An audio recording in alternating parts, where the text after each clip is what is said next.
Film Club. Thank you for joining us for another episode of Film Club. I'm one of your hosts, Andy Harrison, and with me, as always, it's Andy Donaldson. Hello.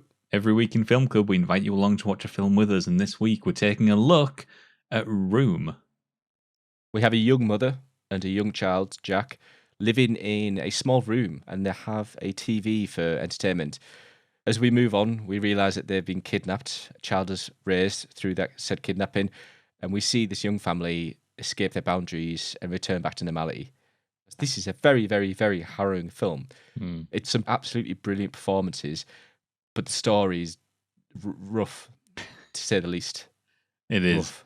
It is. Part of the reason I recommended this is because it blends two of my favourite things. And the first is Lenny Abrahamson, who's the director of this. And he's the guy that directed a lovely film called Frank, which is Michael Fassbender with a paper mache head on. It's the sort of a story of Frank Sidebottom. Sidebottom. Yeah. Yep. The second being that this is a fascinating look at a character embodying the allegory of the cave. Are you familiar with Plato's allegory of the cave? No, but okay, go on. So just for those that aren't aware, very quickly, Plato's allegory of the cave is like what happens when you take somebody from birth or people from birth and you chain them inside of a cave. They're unable to move. They can't look at anywhere other than a blank wall inside the cave. And their entire existence, their perception of reality is based on the 2D images, the shadows moving across the wall on this cave. Their version of reality is that existence. Which is brilliant because it translates over to Jack. Because his perception of reality is through the TV. Everything is it real? I absolutely adore the way that Jack is written in this film. It is spot on, the way in which his version of reality and sort of his love for Room is it's pure childhood innocence. The guy who plays Jack is Jacob Tremblay. He absolutely nailed it because you've got times where he's, as he said, pure innocent. You've got times where he's just shouting. He's shouting at his mother. You've got times where an absolutely, probably my favourite scene of the film, or up there, where he's in the police car by himself and he's just hugging his mother's tooth. The police officer, which is a brilliant scene because you can feel the tension of that scene move forward as they're getting more information out of Jack, who doesn't really want to give information. He's terrified of people. He's terrified of anyone who's not TV and his own mother because everything's reality. And you just see this character slowly get better. And equally, another moment as well is when he's speaking to Leo. And he's like, oh, I wonder if someone's hungry. You know, I want to play with some food. It's a really, really lovely, brilliant scene. You see Jack come into the room, hide behind the door, then suddenly the next scene, he sat down eating cereal. I really, really enjoyed the depth that Jacob had with the character of Jack. And I really enjoyed how they portrayed it in this film. Both parties, the character and the actor. And he was 7 years old. It's absolute brilliance. And that scene as well also brings another element, which is some of the cinematography that's used there, because one of my favorite things, this is sort of like part and parcel with the performance as well. You know, they make it very clear that he's not really willing to look at people. Jack clearly has this holdover from when old Nick would, you know, or his mum would tell him not to look at old Nick, so he's not used to looking at anybody other than his mother. I love that moment where Leo's answering the door, or he's coming in the door, and, you know, Jack's on the top of the stairs looking down, and we get that gorgeous framing where, like, it's a point of view from Jack, but it's cutting off Leo's head. And it's something they use throughout the film to, you know, indicate to us that Jack is just not comfortable really interacting with people yet because he's so used to it just having the relationship of either his mother and the only other person he's ever known, which was old Nick. Danny Cohen, who did the cinematography, he's absolutely brilliant. The colour of this film is brilliant as well. And it kind of brings us into Brie Larson and her character because she's incredibly pale. And she did it on purpose for the role. She made sure she was malnourished. And we know Brie Larson from many performances. We've noticed just her ability to act.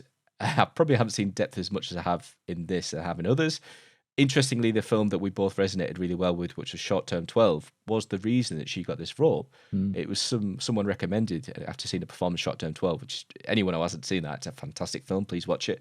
And you have Brie Larson, who is this incredibly reserved and reined in performance, plays it to a T.